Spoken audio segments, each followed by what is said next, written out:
Yes, fire away. Hi, this is Eddie from the Voodoo Glow Skulls. I'm a guitar player, and we're having a great time out here in Europe on tour. 2018 tour with our newest lineup. Things are going real well.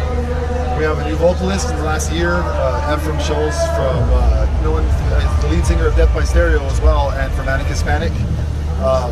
He's kicking ass. If we had to replace the legendary frontman, we couldn't think of a better way to replace him than when there's another legendary frontman. And it feels like we got at least a great hardcore frontman right now, and I think it's energy that this band needs, to keep going. So thankfully we have that right now. We're excited about the whole lineup too. We have a couple of our old horn players back and stuff like that, so we're pretty excited. As you said, the time is a little bit limited. If you could, what could you say to your fans? I mean, on the ska variety of different bands, Voodoo Glow Skulls has this kind of very unique style that you cannot compare with other bands. If that makes any sense. We definitely have our own niche. Yeah. And what can you say to your fan base in terms of for those that when they found out about the lineup change, what's lined up for the future? What can you share? Okay, well, we've always done this. First of all, this is our 30th year as a band, so it's ironic that we had to change the lineup right at the 30-year line point. But that's the way the world is sometimes, We've always done this. I've always played Ska-core, ska punk, like call it what you want. I've always done this kind of music mixed up with ska and punk and rock and funk and metal or rap, all that stuff. So we've always played the same style. I've always written the same style with a guitar, and like I've always written some of the lyrics. So really not much is changing as far as the spirit of the band. The spirit of the songwriting is the same.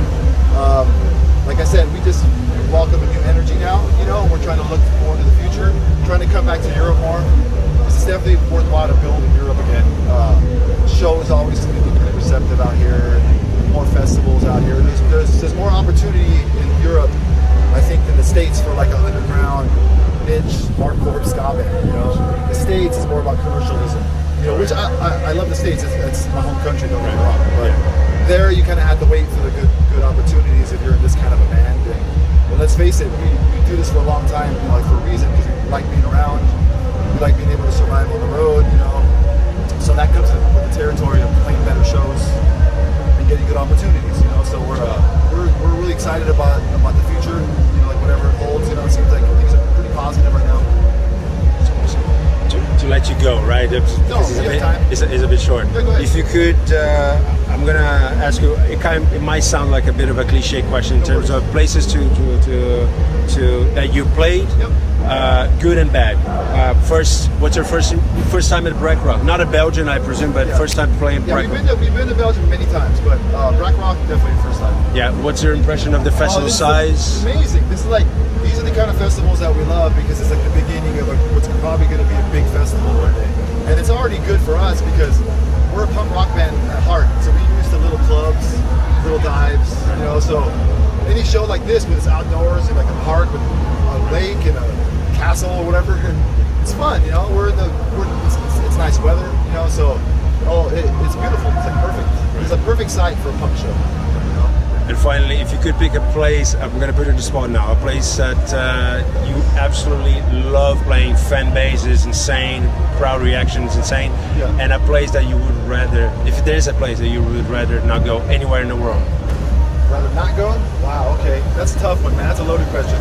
I'll start off where I love going. I love going to Japan. I love going to Tokyo, Japan, or all of Japan.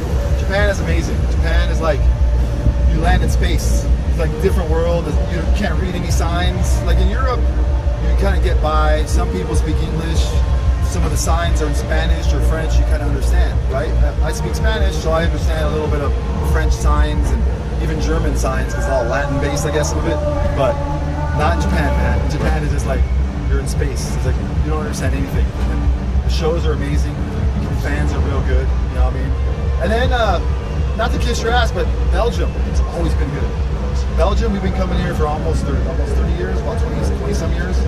And I don't think we've ever had any bad shows in Belgium. We used to play at the VK Club in Brussels way back in the 90s, like 95, 96. We played at the VK, and it was always good, in Brussels. We've always played there. So, and then we've done some other shows throughout the years out here. So we really love this part of Europe, like Belgium, France, the UK, Holland, all the stuff over here, and then you cross the channel, obviously.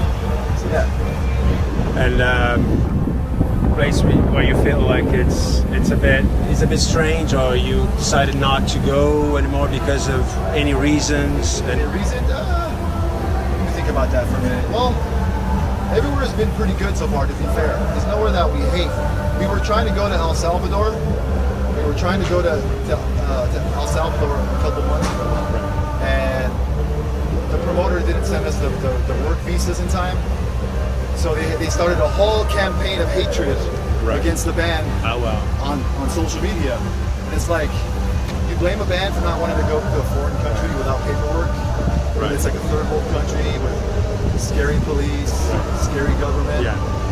So we haven't been there, but I don't think we'll ever go. I see. Oh wow! Because of the feedback. And finally, I'm born Brazilian. There's loads of fans in Brazil. I love Brazil. Any message you can say? You can even say not only for Brazil but for the whole South America. Majority speaks Spanish. You can say, can send a message in Spanish if you want. Nosotros amamos Sudamérica. Ya fuimos a Brasil 2 veces. Obrigado, Brazil. South America. We love it there. We'd love to come back.